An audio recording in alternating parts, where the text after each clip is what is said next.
Hey guys, I did a French metal cover of the song King with my friend Tenchino Celeste over on the Project Livestream channel. It was my first time singing in French, and it was certainly a new challenge. If you get a moment, please check it out. After a horribly shitty day worrying about his sick wife, Makoto turns that around with news that will change Majima's life. Oh my god. She's pregnant. Yo.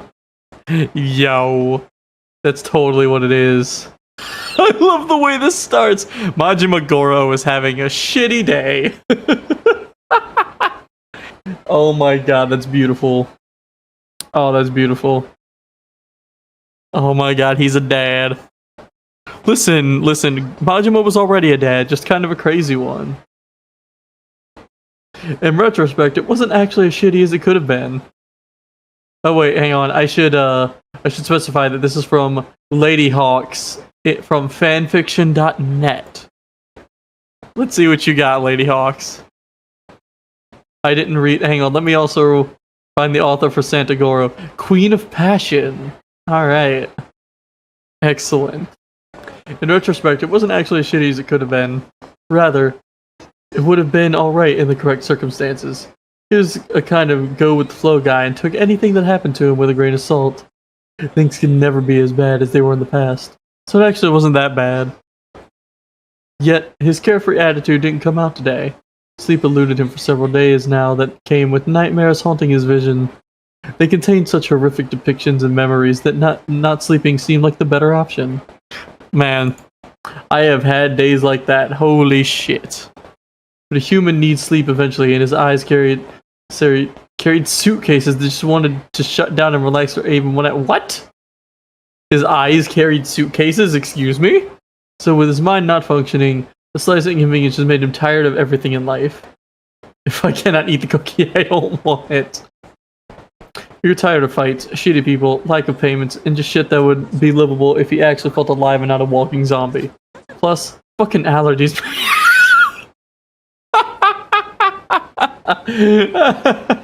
Oh my fucking god.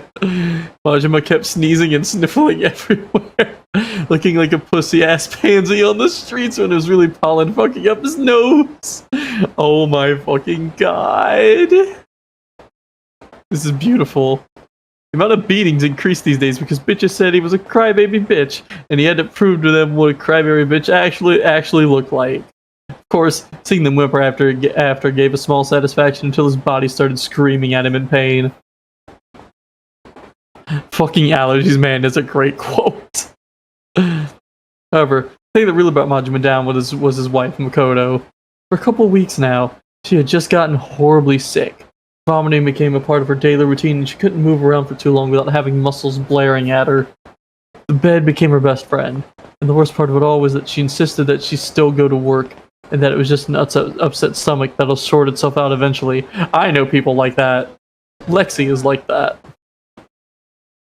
Majima begged to take her to a doctor, but she simply shook her head and said that she could handle it. People needed her, and that was enough to get her out of bed in the morning. Makoto was a selfless human being that always took the high road for others, and Majima loved her for that. That still didn't change the fact that he was worried like hell for her. In this particular morning, she didn't feel well. Wait.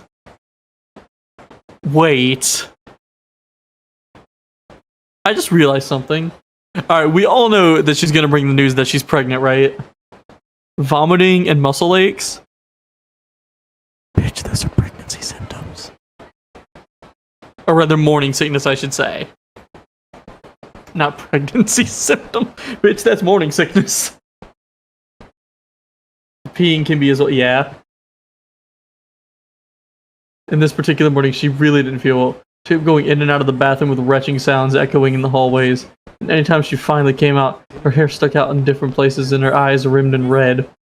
He insisted that she stayed at home and that he would make calls to do the same on his end. The answer to both was no. When Makoto made a decision, she was too stubborn to change her mind. As much about his head went off to take care of his business. Each minute he was out, he thought he was a minute closer to coming home to Makoto and taking care of her. But by no means was he a good cook. Read that he was actually very shitty at cooking, in parentheses. But he planned to get her whatever she wanted. Ramen, soba, takoyaki, it didn't matter. Whatever she wanted, she'd get. probably something sour like pickles, because that's what happens. Finally, his path led him home, and he opened the door slightly more excited than he needed to. Makoto, I'm home, Majima shouted while walking in, looking for his wife. Welcome home.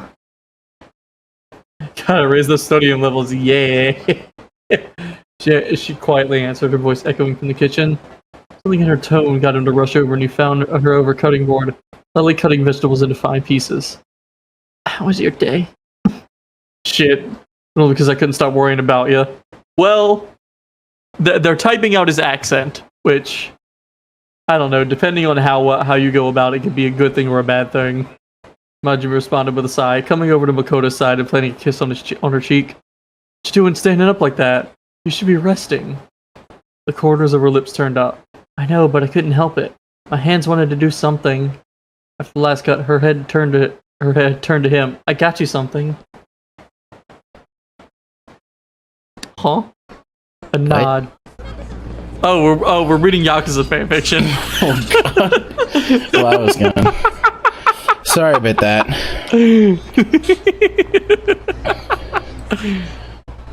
Well, good news is I'm not queasy anymore. Hell yeah. Alright. I'm gonna put the fanfiction away, but I'm going to confirm, everybody, yes, Makoto's pregnant.